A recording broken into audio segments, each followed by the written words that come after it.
Assalamualaikum warahmatullahi wabarakatuh. Kita tahu bahwa ESP32 atau board IoT yang lain memiliki beberapa fasilitas. Fasilitas yang saya maksud di sini adalah seperti misalnya komunikasi SPI, komunikasi I2C, komunikasi serial, dan beberapa fasilitas lainnya.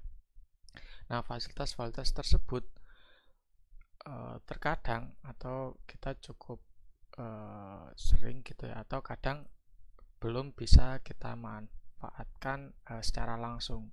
Terkadang kita harus melakukan perubahan-perubahan di software, di algoritma, ataupun di perangkat keras.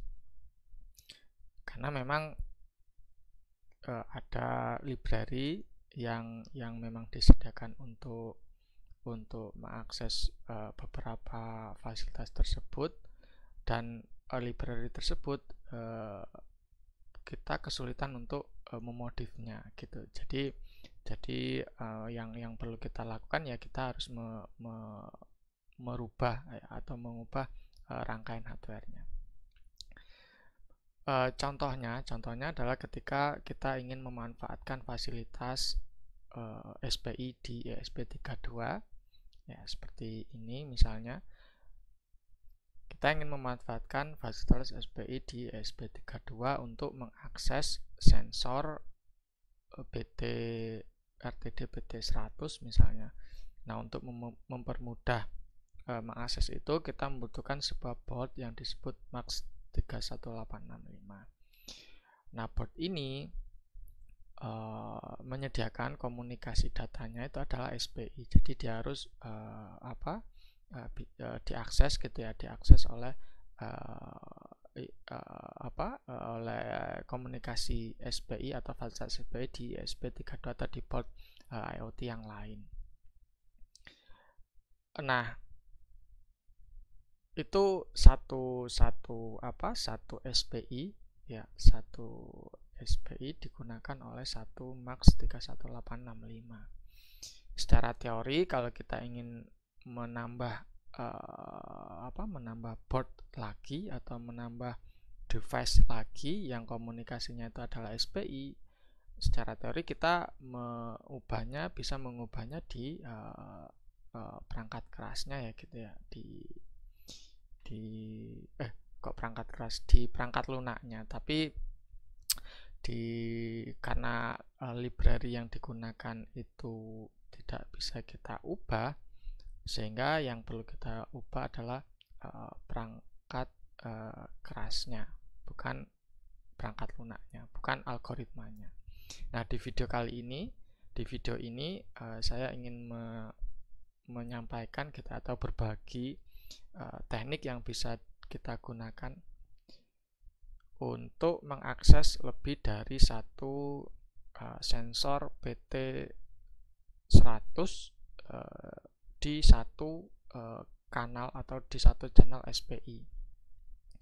Jadi satu channel SPI itu digunakan untuk mengakses lebih dari satu sensor BT100, sensor suhu BT100. Ya tentunya memanfaatkan ini ya, board MAX31865 ini. Dua MAX31865 karena kan menggunakan dua sensor BT100.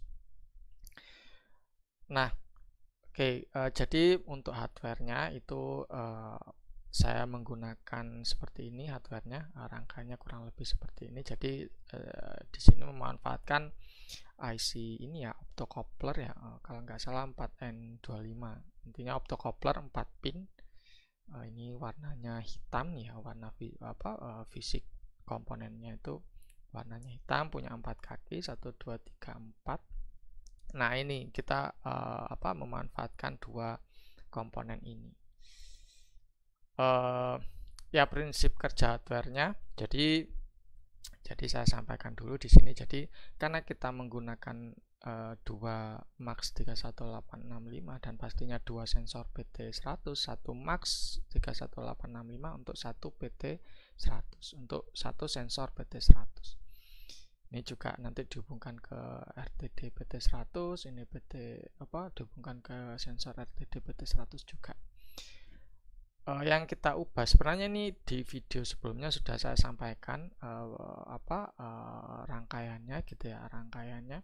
Kalau di video sebelumnya karena contohnya menggunakan satu sensor, jadi dia pin SS-nya itu dihubungkan ke pin CS ini, CS-nya si MAX 31865 ini. Cukup seperti itu. Nah, karena kita menggunakan dua, ini dipotong.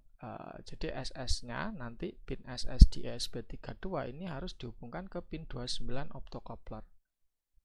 Maaf, dihubungkan ke pin 4 ya, di pin 4 optocoupler. Jadi ini dihubungkan ke pin 4 optocoupler, dihubungkan ke pin 29 atau di SS-nya ini.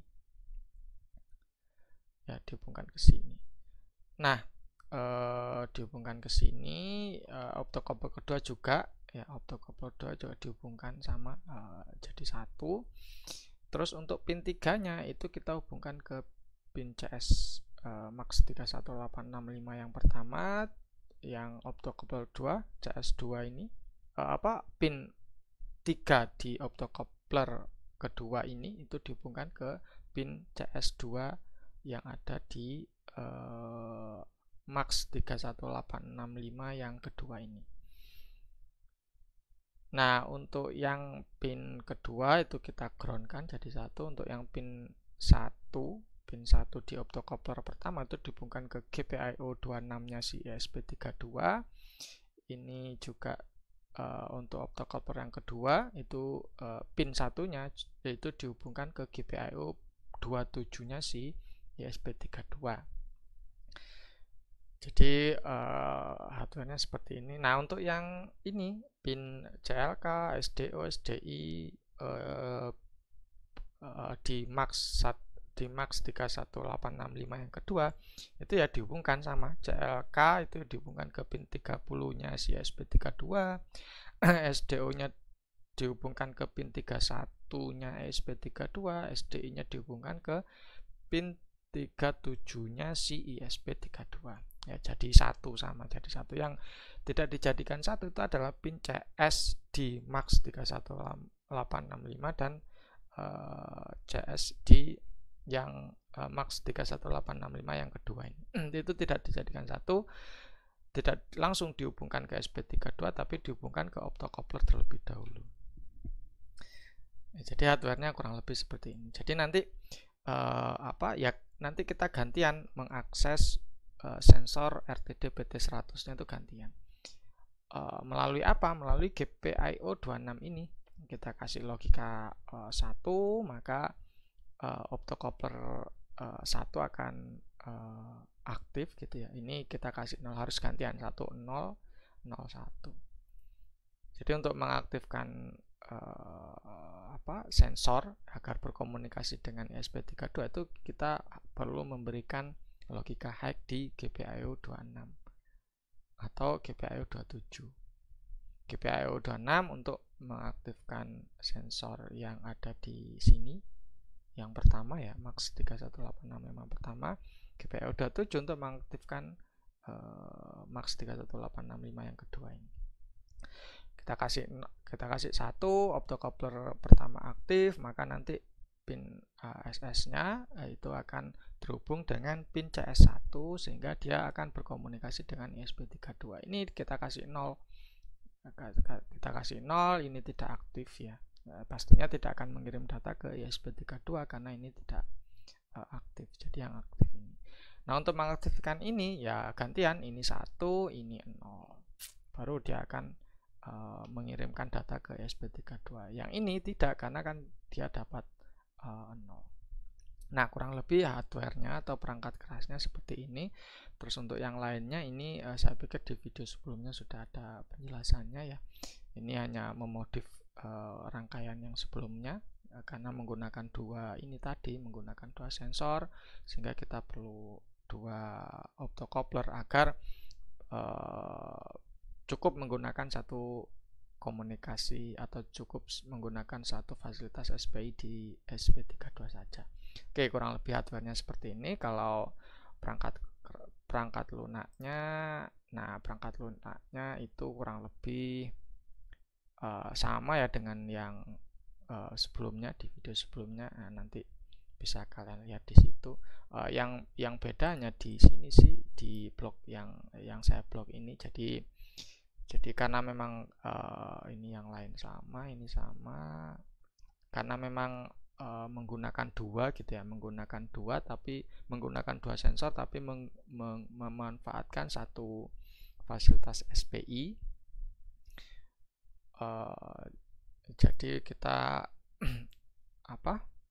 menggunakan dua variabel di sini, karena kan tadi menggunakan dua sensor, menggunakan dua variabel untuk menyimpan data masing-masing sensor. Variabel T1 ya, ini tipe datanya adalah float untuk menyimpan data hasil pembacaan sensor RTD yang pertama. Ini yang variabel T2 itu untuk menyimpan data dari sensor yang kedua. Perintahnya itu sama karena kan menggunakan satu SPI gitu ya, satu jalur SPI. Jadi ini perintah untuk mendapatkan datanya sama ya, tapi variabelnya yang berbeda dan ininya yang berbeda ya, karena sesuai dengan yang saya sampaikan tadi, di perangkat keras itu harus gantian untuk mengaktifkan satu sensor, harus gantian. Kalau yang ini sensor satunya ya, intinya satu sensor dulu yang diambil datanya, disimpan DT1, terus nanti gantian sensor yang kedua yang nanti diaktifkan, baru nanti datanya disimpan di T2, baru nanti T1 T2 kita munculkan di di blink gitu, di tampilan smartphone. Jadi seperti itu. Nah, kalau yang ini itu untuk proses kalibrasi. Jadi sebelum kita tampilkan, kita bisa melakukan kalibrasi terlebih dahulu. Misalnya kalau memang sensornya belum atau masih perlu disesuaikan nilainya, itu kita bisa lakukan di bawah sini atau di baris yang ini. Ya, jadi intinya itu untuk codingnya itu saya pikir tidak banyak tambahan ya, dan yang lainnya nih sudah saya sampaikan di video sebelumnya. Tambahannya ya hanya ini sih, hanya beberapa baris ini. Jadi intinya gantian, mengaktifkan si sensornya gantian, variabel yang disiapkan juga ada dua, terus untuk mendapatkan datanya ya sama, perintahnya sama karena menggunakan satu SPI saja. Ya baik, mungkin itu yang bisa saya sampaikan untuk video kali ini. Nanti untuk hasil pengujiannya bisa dilihat di berikut